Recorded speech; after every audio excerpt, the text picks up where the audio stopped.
बच्चों अभी हमको क्या समझना है, यहाँ पर अगर दो समांतर रेखा दे रखी हो, उनको एक तिर्यक रेखा कट करके जा रही हो तो कुछ कोण बनते हैं। ठीक है, उन कोण के बारे में समझना है, कौन सा कोण किसके बराबर होता है। जैसे ये दो समांतर रेखाएं, समांतर रेखाएं जानते हो क्या होती हैं? क्या समान, बराबर, फिर समान हो।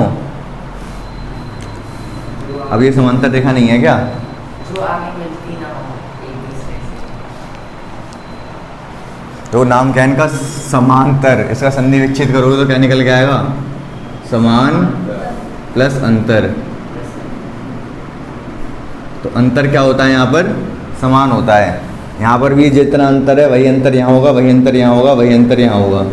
ठीक है, इसका मतलब नहीं है आगे हो ना हो वो फर्क नहीं पड़ता, इसलिए इनको समांतर रेखाएं कहते हैं। एक तो ये परिभाषा है इसकी, एक तो नाम से ही परिभाषा निकल रही है, क्या निकल रही है? जिनके बीच का अंतर समान उनको समांतर रेखाएं कहते हैं।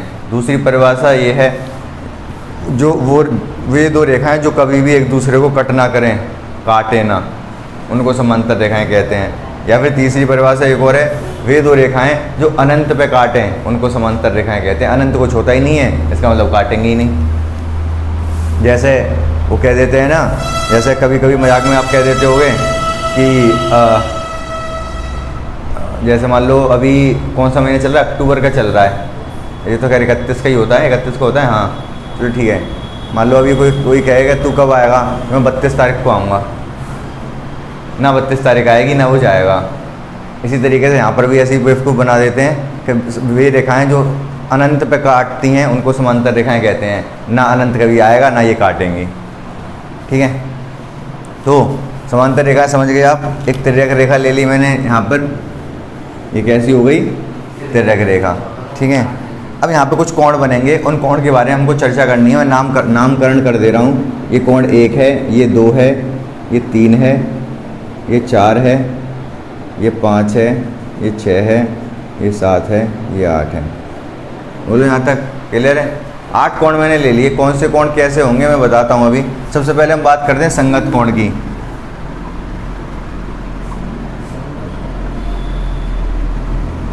इसको इंग्लिश में बोलते हैं करेस्पॉन्डिंग एंगल।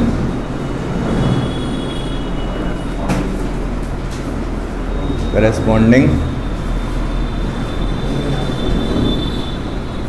कौन से होते हैं संगत कोण, करेस्पॉन्डिंग एंगल?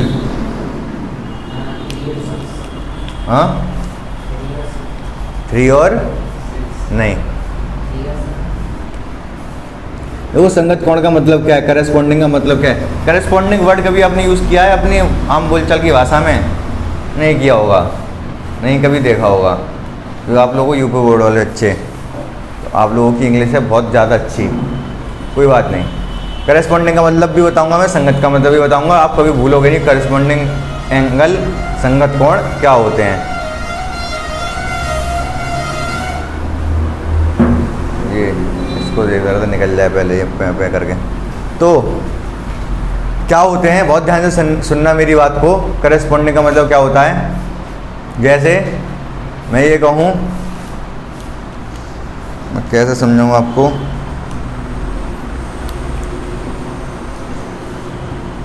जैसे ये दो मार्कर हैं, जैसे ये लाल मार्कर काले वाले के लिए है, ध्यान से देखो इधर, जैसे लाल वाला मार्कर काले वाले के लिए है, वैसे ये वाला मार्कर करेस्पॉन्डिंगली इसके लिए है। बात समझ पाए? नहीं, दोबारा बता रहा हूँ। लाल वाला जो संबंध लाल वाला मार्कर इस काले वाले से रखता है, वही संबंध ये वाला मार्कर इस वाले से रखता है। देखो दोनों आपके लिए दोनों ही किधर हैं? Left right. लेफ्ट में है लाल वाला मार्कर भी इस वाले के लेफ्ट में, ये वाला मार्कर भी। कोई और ले लूँ? कलर तो कोई और होगा ही नहीं हमारे पास, चलो कोई बात नहीं। इस तरीके से लाल वाला मार्कर इसके लिए है, उसी तरीके से ये वाला मार्कर इसके लिए है। बात मान रहे हो कि नहीं मेरी?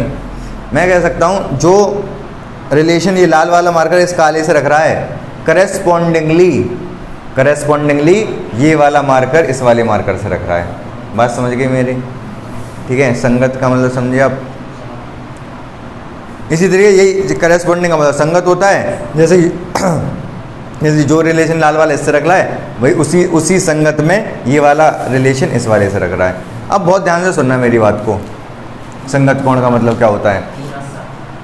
3 और 7। देखो बहुत ध्यान से सुनना मेरी बात को। पहले कोण एक की बात करते हैं। कोण एक है कहाँ पर? ये कोण एक है, ये लाल वाली लाइन के ऊपर है और काली वाली लाइन के राइट में है। समझ रहे हो? जो कोण एक है, दोबारा बता रहा हूँ, बहुत ध्यान से सुनना इस चीज़ को। जो कोण एक है वो लाल के ऊपर है और काले के राइट में है। अब नीचे वाली लाइन पे आ जाओ। ऐसा ही कोण यहाँ पर कौन सा है? लाल वाले के ऊपर हो, काले के राइट में हो, 6। तो 1 और 6 एक दूसरे के संगत कोण हैं। समझ गए कि नहीं? और ये बराबर होते हैं संगत कोण। कोण बराबर 1 बराबर होगा 6 के।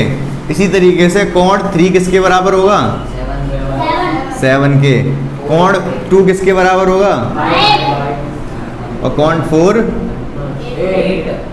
संगत कोण। समझ में आ गया? ठीक है। अब नेक्स्ट है हमारा कौन सा कोण? एकांतर अंतः कोण। एकांतर अंतः कोण, इसको बोलते हैं ऑल्टरनेट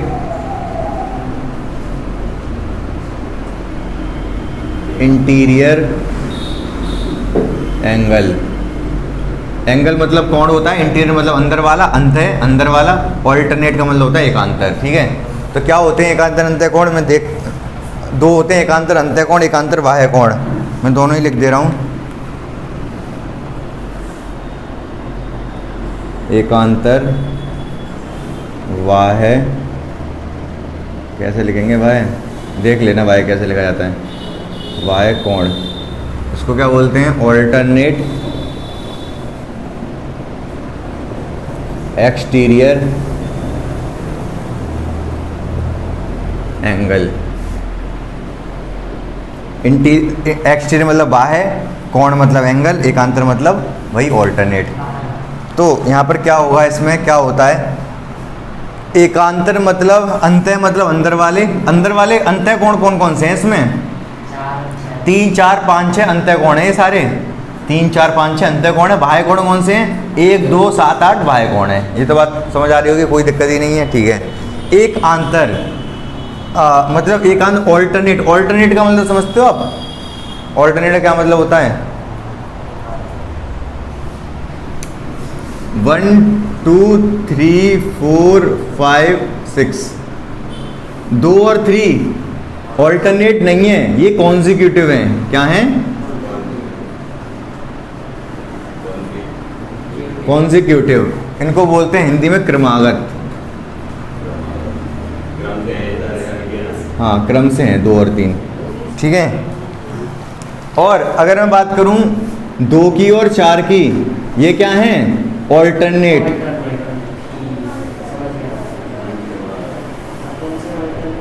इनको इंग्लिश में बोलते हैं एकांतर।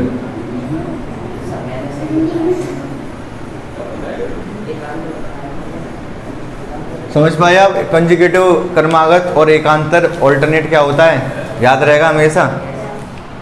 कंजुगेटिव लगातार, क्रमागत, ऑल्टरनेट मतलब एक छोड़ के। ठीक है?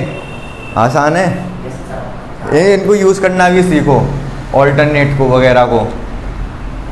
ठीक है? कोई चीज़ एक के बाद एक लग रही हो, मतलब एक छोड़ के अगर कोई काम हो रहा हो तो ऑल्टरनेट।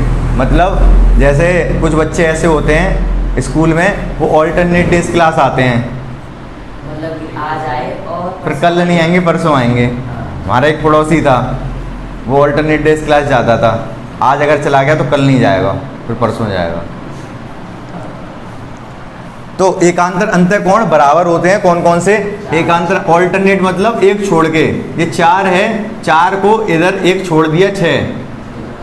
ठीक है? 4 और 6 एकांतर अंतः कोण है। मतलब कि 4, 5 को छोड़ दिए 6। हाँ, कैसे भी कह लो। 4 के बाद 6 बराबर होता है और 3 के बराबर कौन सा होता है? 5। ये एकांतर अंतः कोण है। समझ पाए नहीं समझ पाए मेरी बात को? एकांतर बाह्य कोण में कौन कौन से बराबर होंगे? 1 किसके बराबर होगा? 8 के।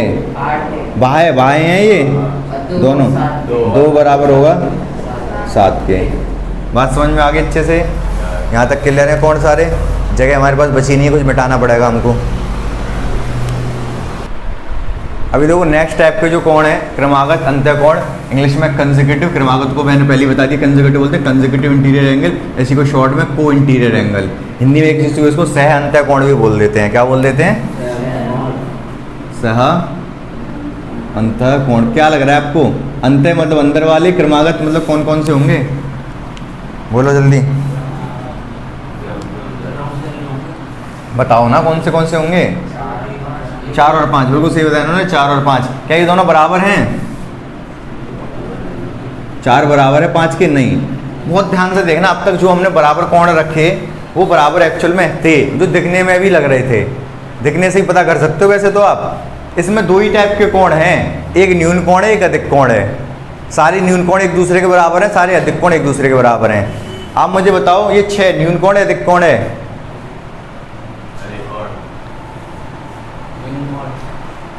न्यून कोण अधिक कोण क्या होता है? ये वाला कोण कैसा है? ये न्यून कोण है अधिक कोण है?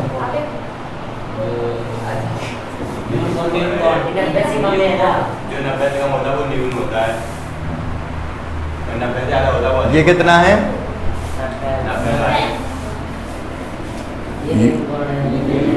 ये क्या है?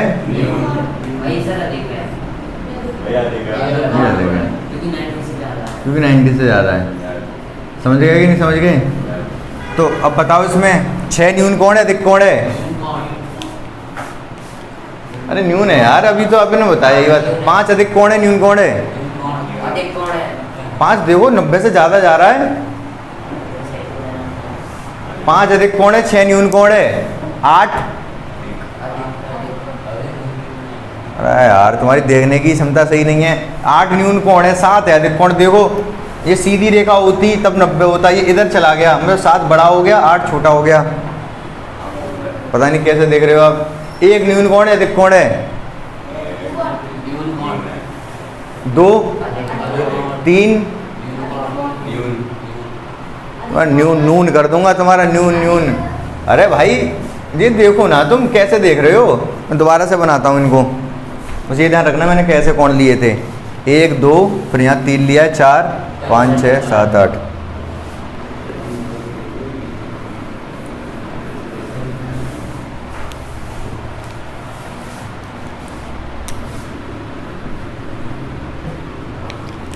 पता नहीं कहाँ से आए हो आप लोग।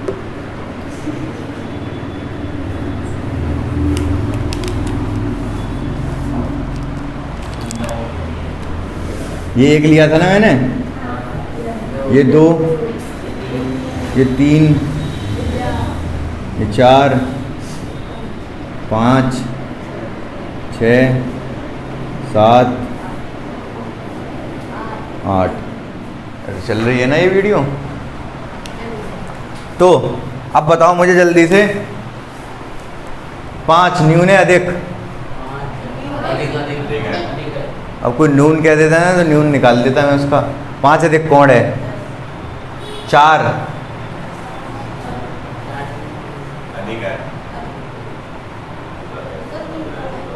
दिमाग खराब है यार, क्या है तुम्हारा?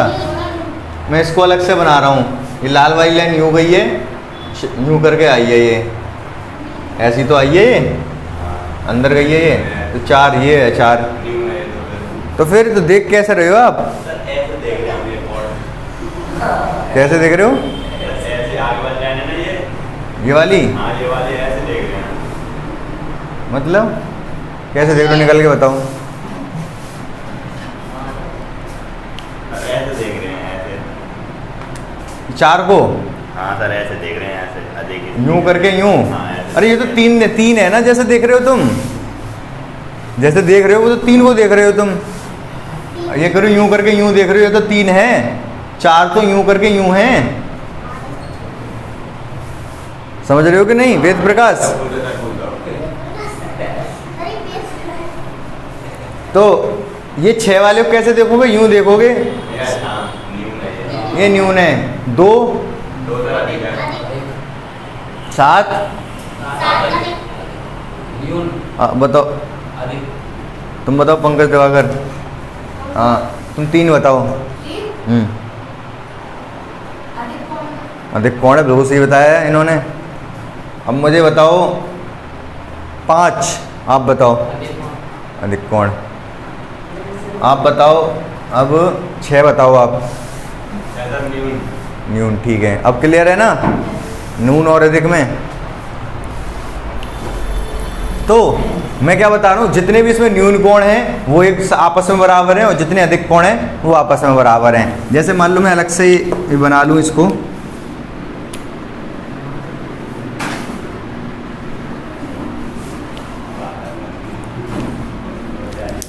ये नून है अधिक है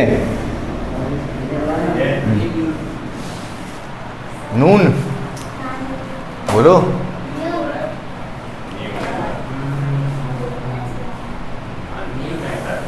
तो कितना सोच क्या रहे हो यार, ये कैसा ऐसे बन रहा है ये, तो क्या सोच रहे हो इसमें। जो मेरा बाजार में सोचते हैं।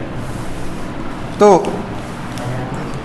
मान लो ये वाला है 70, मान लूँ, मानने में कुछ नहीं जा रहा, मान लो आप, मानने को आप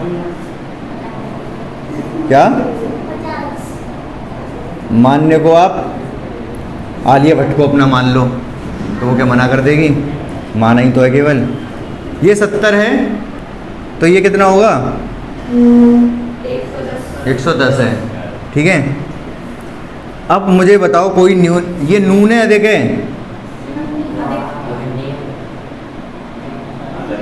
अधिक कौन कह रहा है,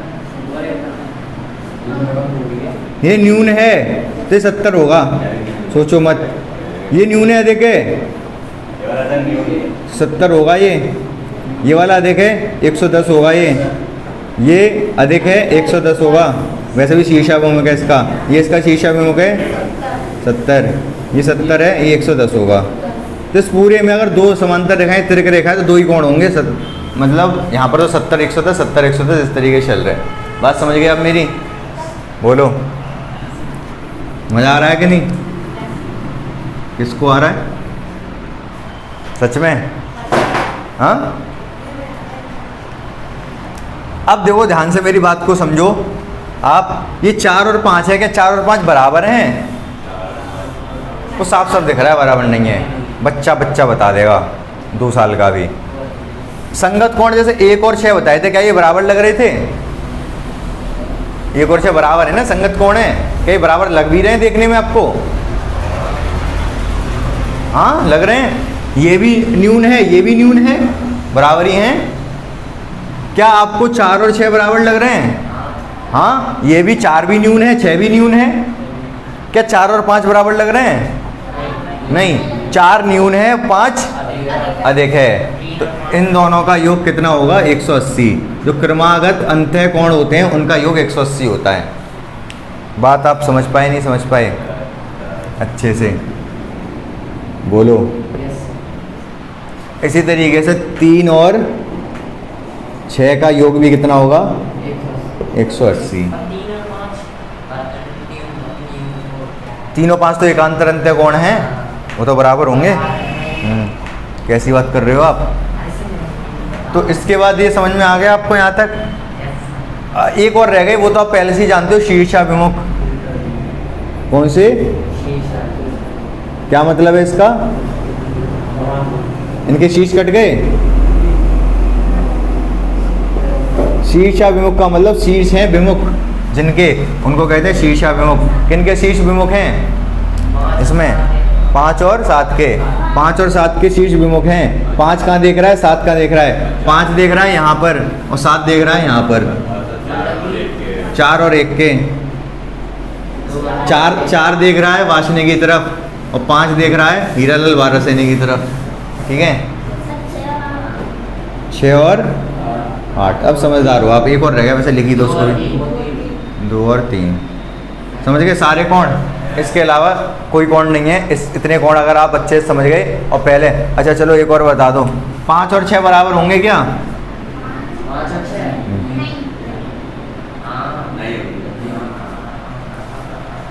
एक न्यून है एक अधिक है। 180 कौन से कोण है ये 5 और 6, रैखिक कोण युग्म है ये, रैखिक, जो कि आप पिछली एक्सरसाइज में पढ़ चुके हो, लीनियर पेयर एंगल। तो ये मैंने पिछली एक्सरसाइज में पढ़ लिया आपने, इसलिए मैंने बताया नहीं इसमें, लेकिन एक तब भी बता ही दिया, मुझसे रहा नहीं गया। ठीक है, इतने क्लियर हो गए सारे कोण। ये कोण यहाँ तक क्लियर हो गए। एक्सरसाइज शुरू करते हैं अब हम। ठीक है, ध्यान से देखो इस क्वेश्चन नंबर फर्स्ट को। इसमें प्रूफ क्या करना है कि ये दोनों रेखाएं कैसी हैं। रेखाओं के नाम क्या हैं? ए बी सी डी समांतर है, ये हमें सिद्ध करना है। ठीक है, तो कैसे सिद्ध करेंगे? देखो एक्स वाई वैसे दे रखे हैं तो एक्स वाई का यूज़ करना पड़ेगा। वैसे ना भी दे रखे होते तो हम बिना उसका यूज़ करे हम बता सकते थे।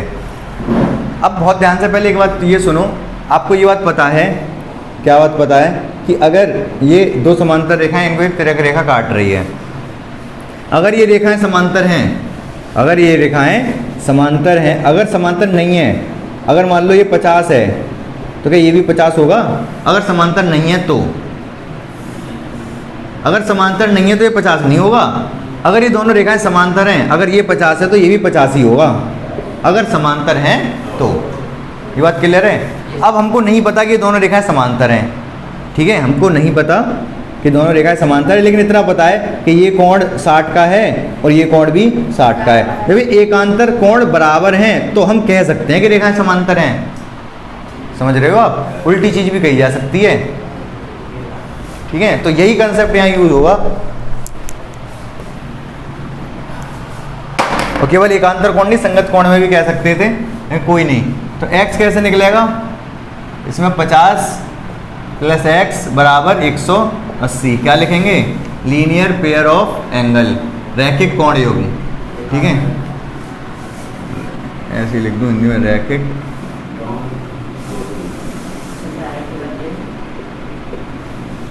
तो x का मान कितना आएगा? 180 माइनस 50, x बराबर 130, y बराबर होगा 130 के। क्यों? शीर्षा विमुख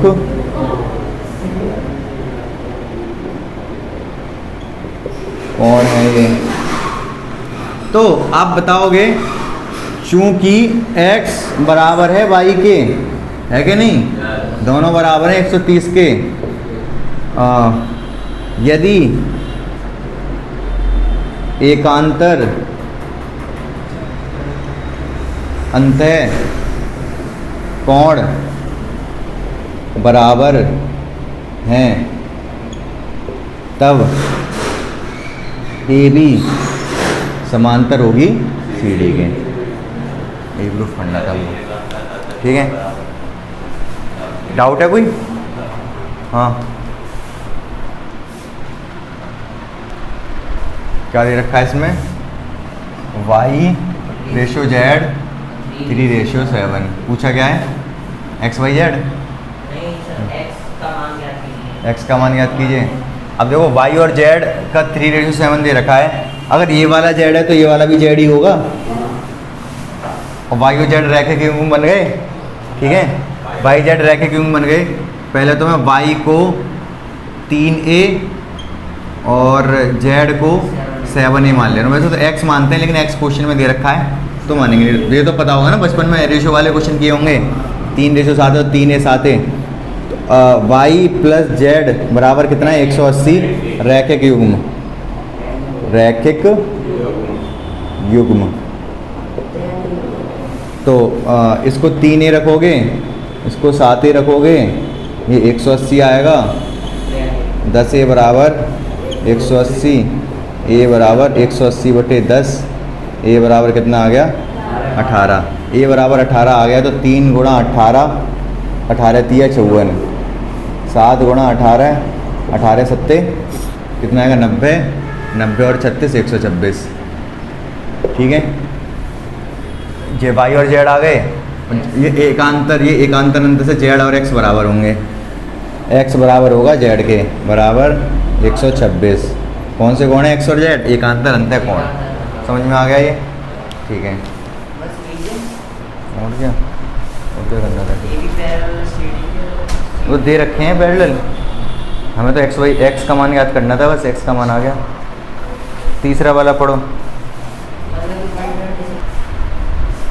तो पहले तो ये समांतर है इसके, ये दे रखा है इस क्वेश्चन में, और ये लंब है इस पर, ये दे रखा है। दो चीज़ दे रखी हैं हमको। GED दे रखा है 126, GED 126 दे रखा है। यहाँ से हम कुछ कंक्लूजन निकाल सकते हैं। हाँ, अगर ये 90 है और ये पूरा 136 है तो ये कितना होगा? 126, ये 36 होगा। बोलो हाँ या ना? अरे पूरा 126 है, ये 90 है, तो ये बचा हुआ 36 होगा। ठीक है, पूछा क्या क्या ये देख लो। AGE तो कितना हो जाएगा? 126 ही हो जाएगा। क्यों? कोण AGE बराबर होगा GED के। कौन से कोण है ये? यहाँ एकांतर अंतः कोण, एकांतर अंतः कोण, एकांतर अंतः है ना। ये देखो, ये वाला कोण और ये वाला कोण, ये और ये एकांतर अंतः कोण है, तो ये दोनों 126 ही होंगे। फिर GEF, G कहाँ है? GEF, ये तो मैंने बता ही दिया 26 होगा। क्यों? क्योंकि पूरे 126 था। लिखोगे कैसे इसको? एंगल जो GEF है ये होगा एंगल GED माइनस ये वाला FED जो कि 90 है। GED 126 दे रखा है और ये 90 दे रखा है, तो 36 आ जाएगा। ये समझ पा रहे हो कि नहीं? बोलो क्लियर है या नहीं? एक और पूछा है FGE, ये वाला कितना होगा?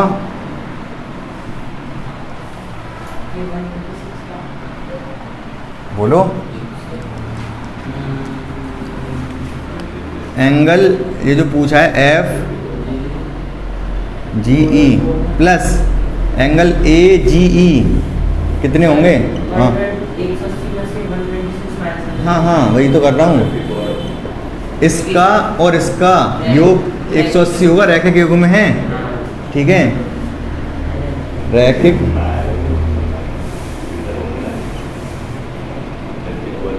युग्म। तो ये निकालना है हमको, ये उधर जाके माइनस हो जाएगा। कितना होगा ये? 126। 180 में से 126 कह दो, हो गया पूरा क्वेश्चन सॉल्व। समझ आ गया है नहीं? सब निकल गए और क्या।